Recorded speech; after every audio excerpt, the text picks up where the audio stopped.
Ensonga bwetwogerera zikutte wansi ne waggulu mu ggwanga Uganda. Mu nnyogera ennyangu ennyo Omuganda agamba oba omuntu agamba nti eyawangula si yafuga. Ebigambo ebyo nno byali bituufu, naye nsaba weetegereze akavidiyo kano tudde twongere kubanga tutaanya ensonga nga bwebaddewo.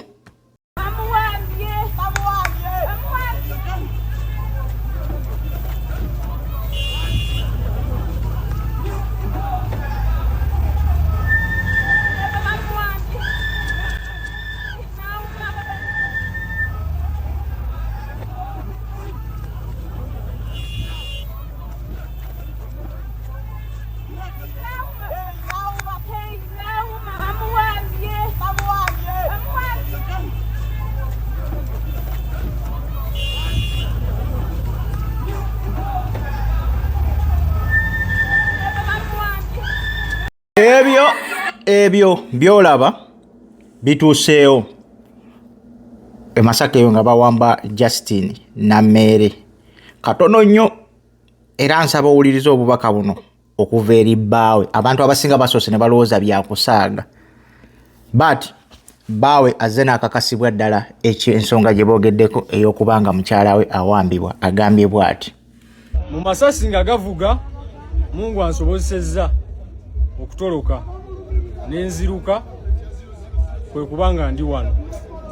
Oba oliawo naaligenze nenwanirira omukyala n'ataalesa abaana, nendowooza nti ninaye ate oba oliawo abato ab'okugenda okukuuma nga ffenna bwe batutwala teri agenda kuyamba.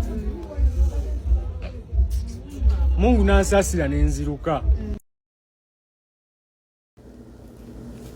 Oyo yebba wa Justine Nameere ng'annyonnyola situation nga bwebadde nga mukazi we awambibwa. Deep down tubale tujja tulaba ensonga zino era ng'ebiseera ebisinga abaana ab'enkyukakyuka baali bazeewaza zoogerako kubanga bakituuma nti ennyumba ya sitaani ekutta omuliro. Ffe bye balwanagana bye beekuba tebitukwatako. Ffe twagala kimu, eggwanga eryetengeredde, eggwanga eririmu amazima n'obwenkanya, tetwayitirise demokolasiya. Abantu bano boolaba abawambibwa, omukulu His Excellency Robert Kyagulanyi Ssentamu amazzi akyogera enfunda n'enfunda eziwera. Okitegeera nga nnyonnyola nti essaawa zino leero kiri ku ono, enkya kisobola okuba nga kiri ku ggwe. Kiringa bw'olaba mu luyimba lwa Paulo Kafeero lwa Walumbe, alina akapaati ke yayimba nti ate takuba mmindi n'obutabugaaya, ate takuba mmisi n'obutabugaaya. Kitegeeza ki? Nti Walumbe alya buli kimu. Ng'olowooza nti ndi mwana muto naakazaalibwa sisobola kubanga nfa, enkeera bakunonako omuwere eyakazaalibwa n'osooka okakasa nti kati ggwe ate alimu eyo egi. Kitegeeza ki? Nti buli muntu egi yonna osobola okufa, Walumbe asobola okukulya. Put that statement into this. Weesoma nnyo weeraga nnyo nti era oyina ebikonge by'amaanyi nti ofuna n'essimu direct okuva ew'omukulembeze. You think you are immune in this kind of government.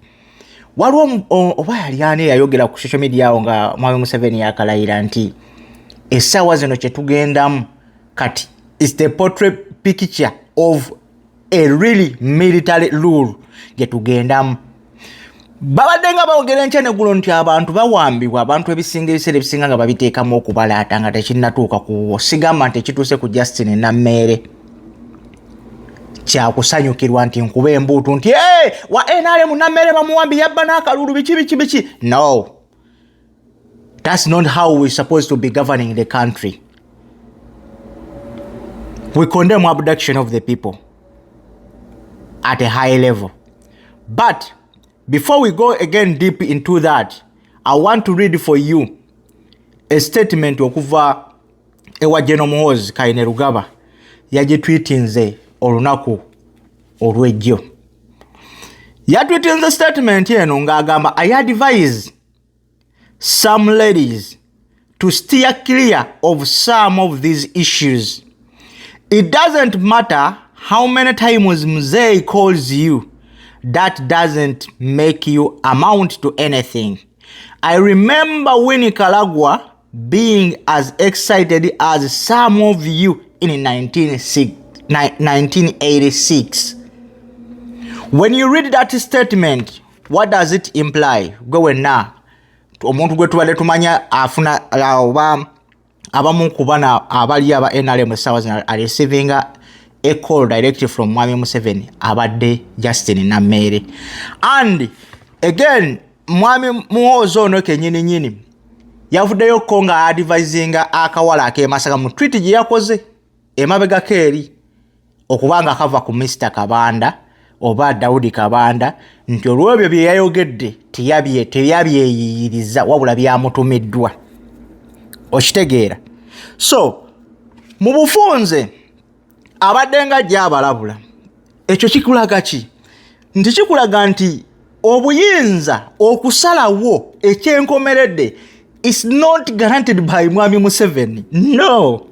Bane njagala tugende mpola, njagala tufune okutegeeragana mu kino ekintu. Obuyinza na buli kimu okusalawo tekuva eri Mwami Museveni direct. Kino kikulaga nti Uganda erimu abakulembeze who are independent on their doings without getting any action from anybody or to getting from any approval from anybody. Kikulaga ki nti eggwanga lirimu abakulembeze bameka? Awo njagala otunule. Kubanga emabega kawe era yazzeemu n'atweetinga n'abagamba what exactly did Kabanda do to deserve this level of humiliation from that younger girl from Masaka?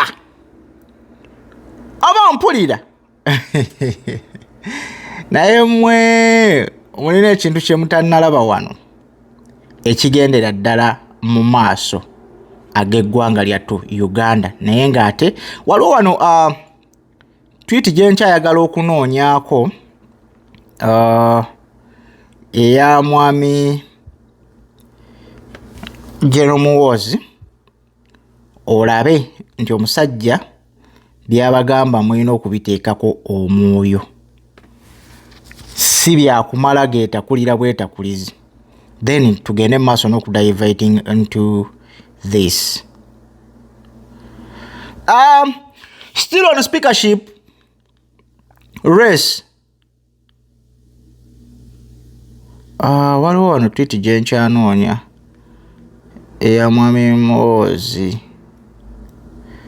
No one should ever dream of flying me up. Waliwo eno. No one should ever dream of trying me. I will not stop for anything. Eyo nayo yabaddewo. Era ne tulaba mu tweets ezimu ze yakoze nga endorsing both for both nga bwe yasinze okukola mu parliament ewedde. Kati waliwo tweet era wenyini yabadde egamba nti those who doubt my power in my country try me now and find out. Zabadde tweet za General Muhoozi Kainerugaba, the CDF of the Republic of Uganda. Then back to business. Kino kituuse ku Nameere olunaku olwaleero okubanga awambibwa. Tekituuse ku ye yekka. Kyatukako ku bantu oba kibaze kizza kituuka ku bantu bangi. Naye nga bagamba nti nyini bwe balitiginya ku lyange lw'olikakasa kyekibiri kirivaamu. So mu nsonga eno bye tugezaako okubanga tutunuulira n'okubanga tulaba kitegeeza nti buli ali mu ggwanga wenna ng'olina obanga olina kyolowooza nti olina kyoli, you're not immune to anything. Wali badde ogamba nti Justine Nameere asobola okukuba essimu direct eri Mwami Museveni n'agireceiving nga ne bakwata ne babaako ensonga ze boogera nti yali badde essaawa zino awambibwa atya amagye. Kubanga mulabye drone yamututte ne number plate babadde bagibisse emabega. Abasajja bakutte emigemera wala abamu bali mu uniform abalala bali mu leeya. Justine Nameere n'akola ki? N'atwalibwa. Ngolowooza ndaba eyo yonna naawe ampuliriza. Do you think you are immune to power? Toli. Bano abasajja bakulaga nti ffe obuyinza twabwezza mu ngalo zaffe, ffe tusalawo kyonna kyonna ekiteekeddwa okuba nga kisalibwawo n'okukolebwa. without being asked any question, we can make any decision. Ekyo kikuwaki, it amounts that nti asobola nokera kumacha n'agamba gwe sikwagala oba kutta oveewo. It can happen. Because in a broad daylight, bwanga basobola okujja ne batwala abantu, ne bamuwamba ne bamutwala, ekyatuuka kwayiswa mu fumbiro mwakiraba wali ku kooti ng'atwalibwa. Bw'aba asobola okuwambibwa in a broad daylight n'atwalibwa. Then how about you Nameere ate yagezezaako okulaba ng'otunula mu kamwa k'omukulu, ng'otunula mu papeti we Honorable Kabanda. Golooza abadde immune n'eri okuwambibwa, oba do you think you were immune and abduction? No. Ekyo kikulaga nti ne bw'oba olina essimu ya mwami Museveni, mulimu situation ezatasobola kukuyambamu. Mpozi ng'akubidde mutabani we n'agamba mulerizi ng'oyo agende, kati Nameere naye agenze mu basement kulooza ku bibeera mu basement, simanyi, because I've never been there. We get it from people who have been there before. Abasobola okunyumeza nti abasajja ne baba bakutadde mu drone nga bakutwala just butwazi wajjo bagenda okutuusiza blood. Buli kibuuzo kikubuuzibwa mu drone awo n'omugere n'empi.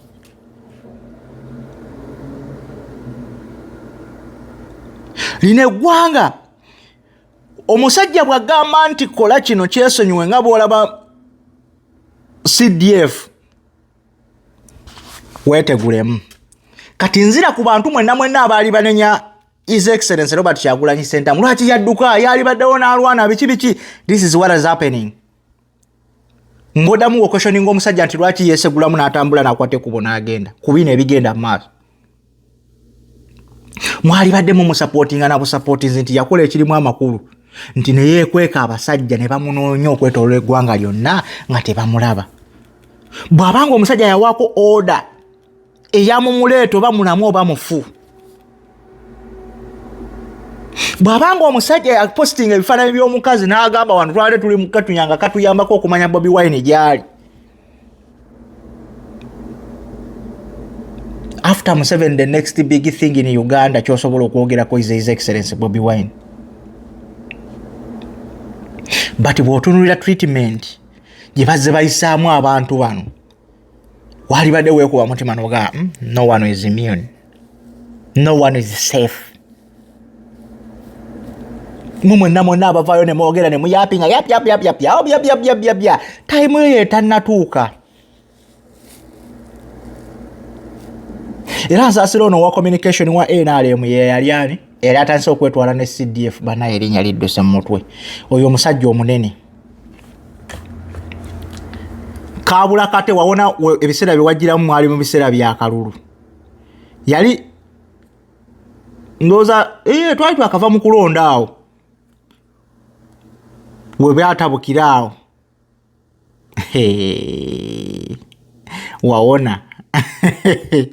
Waona kubanga omusajja gwe wali otandise okunyeenya, emmeeza gye wali otandise okunyeenya alina byakola nga tabyejjusa, nga taliimu yadde okukola ki. Bamweta Chris Balyomunsi. Chris Balyomunsi wawona nnyo kwataka gye wali otandise okukola ku musajja, kuba olina wamugambira nti suffering from Peter Pan syndrome. But this goes back to people. Mwongere okukitegeera nti mwalonda abantu balala, but power lies in the hands of different people. We might be here nga tugezaako okuba nga tutunulira biki ebigenda mu maaso.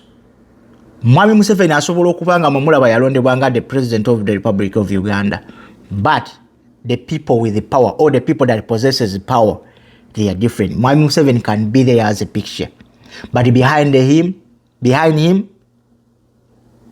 amateeka gakolebwa bulala. Kuba toyinza kuŋŋamba nti mubaka wa NRM, yes, bino mwali badde mubayita mu bukokasibwa mu bwa NRM ne mubyotwogerako nti Kabanda todda mu kulumba Nameere bla bla bla, nampiteesaako ngera pate eri organized. But ndowooza omusajja yagenza okulaba nga kiitiridde nga Nameere yeetaaga agenda akubwemu. Bayinza obutamukeepingayo as long for such, but Nameere ogenda ku miggo. Nze saasira bbaawe mwayingira ekintu kye mutamanyi. Ogenda mu byobufuzi nga you're ready to cry, you're ready to curse, you're ready okwevulunga mu mutaka for anything.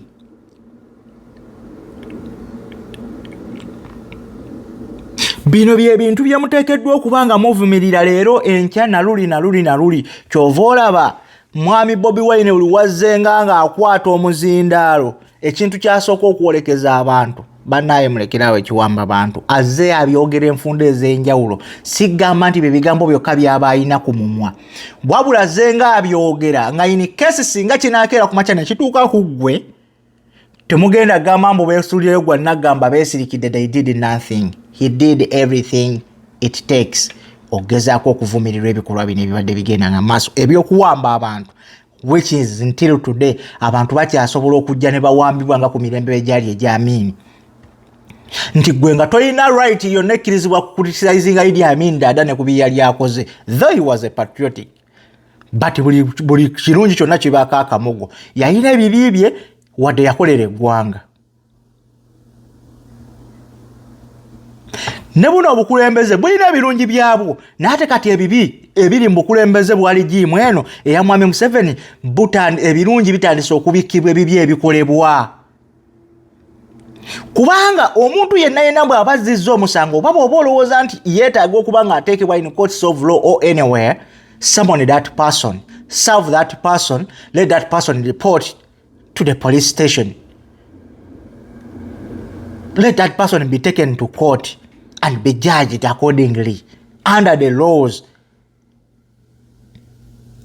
Naye bino aba opposition bajja ne babyogerako, abo banoonya bifo, abo baali ewa Mwami Museveni, abo Nameere badde ojja obyogera.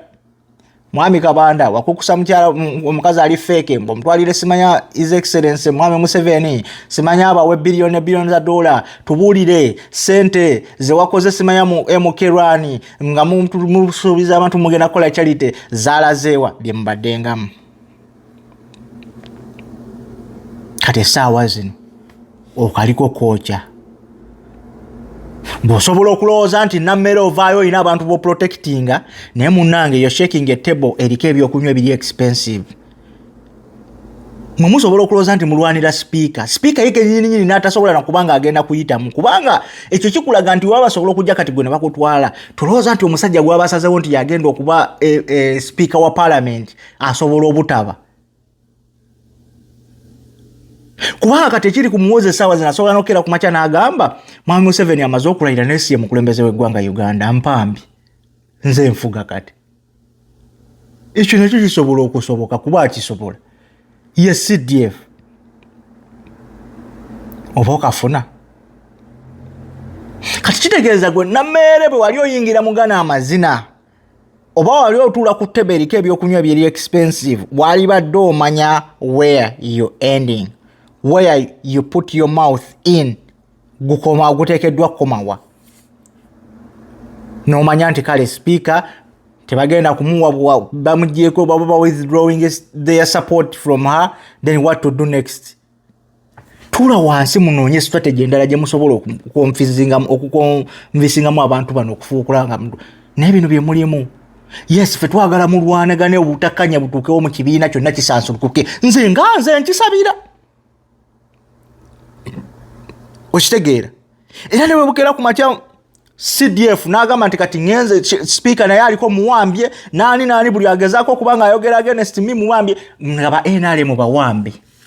Nze sikulinaako obuzibu. Jasi bw'obuzibu bwe tubujja kuddira bano ate abaana abalina support ezaabwe aba opposition oba kale Omunnayuganda alirejjula musajja ati okujja n'abaako kyayogera ate n'atwalibwa mu mbeera eyo. Lwaki abatalagibwa kituufu instead of okuwambibwa? Kati ebyo bye tutunuulira ne tugamba nedda. Ekimala ate naffe katwogereko. Kubanga bw'oyogera nga tovodde tekikufuula mubi. Kitegeeza I demand for reality okubanga ndagibwa. Bwe nzija ne kugamba nti gundi olugoye wayambadde luli counterfeit, You have all the right to show me that the clothes you put on is worth the origin. Speaker no n'olugoye lweyambala nalwo amufuukira ezzike ku kulayira kwa Mwami Museveni. Emmotoka gye yaniveringa Rolls Royce yamufuukidde ezzike. Ebyo bye bimu ku bibasinziirako kati. Bamuyise stock empya eno nfu nnyo, omukulu bwe yagambye.